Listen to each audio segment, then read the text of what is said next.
Mr. President, Dr. King is here. In the South, there have been thousands of racially motivated murders.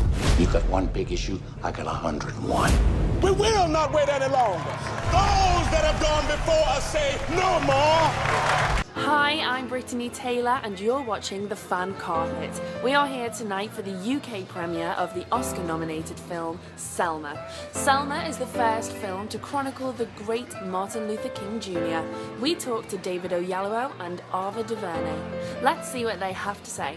The film's focused on the fact that in the 60s, at that time, even though Selma had a population of over 50%, only under 2% of them were actually registered to vote, and that's because they were being intimidated from being able to do that, even though it was their legal right, by the authorities. And so Dr. King and SCLC found this to be the case and decided to go and amplify this injustice, bring attention to it, and that's what spurred the Selma campaign. No, I mean, this film is the first of its kind. There's never been a film with Dr. King at the center in 50 years. People have been constantly trying to get it done. So it wasn't anything specifically tied to the Voting Rights Act. It was just an urgent need to make the film. It all happened so that it's going to be out at the same time, but it was a lucky stroke. Oh, huge responsibility, not least because he's not only someone who lived, but he's someone who people really deify, someone who people admire, and quite rightly so. So my job was to make sure that there was nothing salacious or exploitative, but also it had to be as truthful as I could make it.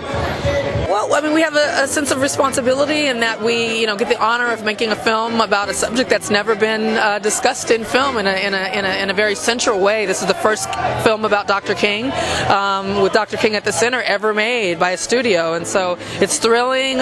We had the responsibility, and we tried to embrace it and run with it. I think it's important because Dr. King was an exponent of a very effective attack on prejudice, and that attack was the use of love. And it can sound trite, it can sound soft, but actually it's incredibly powerful. And you see that evidenced in this film, and you see evidenced in the world we live in today. We are in the midst of racial unrest, a protest again. But what I'm really happy about is that a lot of it is peaceful, and I think as a result it will be effective. Well, if we don't know our history, we don't know where we're going. So often we just continue forward without really understanding what the beginning point was, what was the starting point. And Selma, around issues of justice and dignity, is one of the seminal American moments of freedom fighting. So, especially now with so much going on in the United States around protest, I think it's perfect that this film be out now. I think it's the most effective period in the civil rights movement under Dr. King's tenure. I mean, those marches happened from January 1965 to March 65, and by August the law had changed. That would be a tough thing to get done today, and I think it was a very dramatic period. People died, there were marches, King and LBJ locked heads over this. It was just a very dramatic period, which lends itself to a feature film rendition.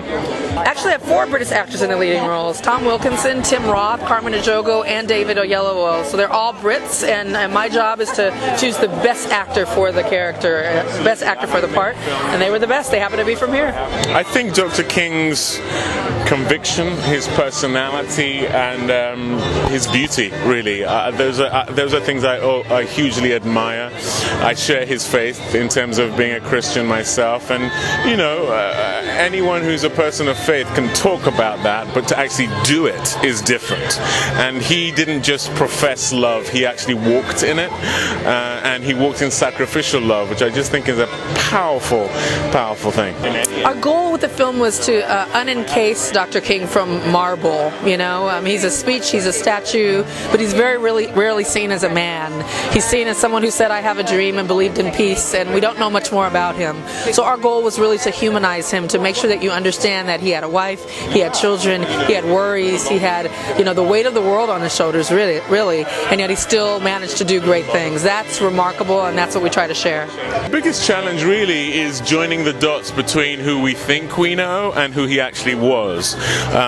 We see these speeches, we see him give interviews, we know he was a civil rights leader, but who he was behind closed doors, I also had to go and find, and they couldn't be two different people. So that I think was the biggest challenge. David's extraordinary. He's an exquisite actor. He's an even more exquisite human being, so it was a joy to do. It was our second time working together. We just announced this morning that we're making another film together, so I hope we can do many more. Yeah, what they can see is a film that, even though it's set 50 years ago, vibrantly speaks to the time we're in today. You may think you know who Dr. King is or was, but I almost guarantee that there will be revelatory things upon seeing this film. We will not tolerate a disturbance in this state. Huge. I mean, the Oscars obviously are the peak of in terms of accolades for film, and so for us to be in and amongst some really special films is a great thing. We must make a massive demonstration. My initial reaction was, it's great that we got a Best Picture. We couldn't have done any more. It's the best reviewed film of the year.